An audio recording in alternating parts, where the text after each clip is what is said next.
Hey, what's up? It's Tony from Street Church, and welcome to the Inside Job Podcast. Hey, this is our first week of a 3-week series that we have called Lessons from a Cross. And I'm super stoked, excited, and passionate about this particular series. You could probably tell that I'm a relatively excitable and passionate guy. Anyhow, if I wasn't, I would no longer allowed to be Italian. They would have to kick me out of the club. So it's a good thing for me that I am. But I just think this series has so much meat on the bones for us if we want to eat it. I think it could rock our worlds and change our lives and have an impact on people's lives, around us who are hurting and, who are suffering and who are waiting for an impact. So I'm super excited about this one. I think the two things that we all have in common is this, right?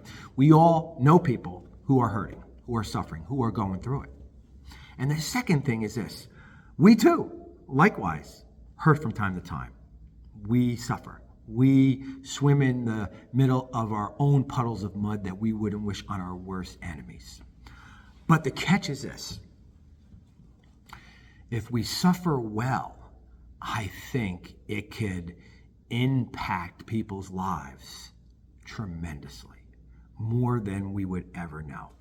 One of the greatest obstacles and hurdles to us wanting to and being able to be a source of hope and a source of light into people's lives who need light, who need hope, who are hurting, is when we are in the middle of our living in our own, own train wreck situations. One of the biggest impediments from us being a source of light and making an impact in the lives of other people who are hurting is when we are in the middle of our own suffering and our own hurt. It's an obstacle, right? But it doesn't have to be.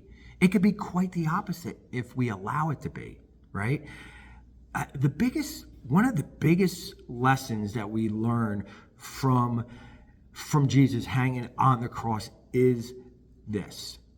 We learn that the kingdom of God, the activity, the presence, the power, the love of God is less taught and it's more caught, right? Like, it rubs off on people when, other people are hurting and are suffering, and when they're watching us suffer well, something rubs off from us into them. It's called the kingdom of God, and it gets caught, and that's powerful, and we don't have to allow our own suffering to be a detour or to be an obstacle to bringing hope in people's lives who need hope, who are hurting. In the Gospel of Mark, we see a Roman centurion who is at the foot of the cross. And he says this. He says, it says that the centurion saw how Jesus died and said, "Surely this is the Son of God." Like Jesus didn't even, he didn't need to heal anybody. He didn't need to feed anybody. He didn't need to share a sermon or pray for anybody. He just had to be willing to suffer well. And look what rubbed off. Look how the kingdom of God was caught in this man's life who needed hope, who was looking for something different, who was looking for hope, right? He said, surely this man was different. He was the Son of God.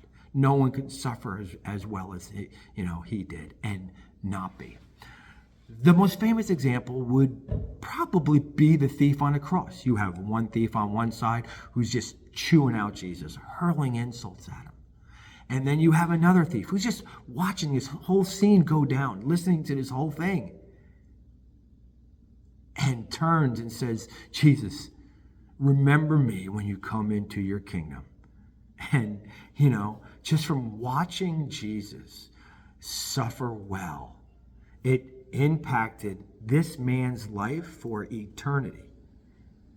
And it could have impacted many other people's lives who were connected to this man for eternity. Who knows, right? So, I think there's so much to learn from the example of Jesus on that cross that could allow us to want to and be able to make an impact on other people's lives who are going through it if we're willing to suffer well. So in week 2 and week 3, I'm going to choose a few examples and things that we can sort of emulate that will allow us to impact other people's lives around us in the middle of our own suffering, right? When we, are swimming in our own puddles of mud. One for the road. People are watching, so suffer well. People are watching, so suffer well. All right? Hey, have a great week. I'll see you guys next week. Bye.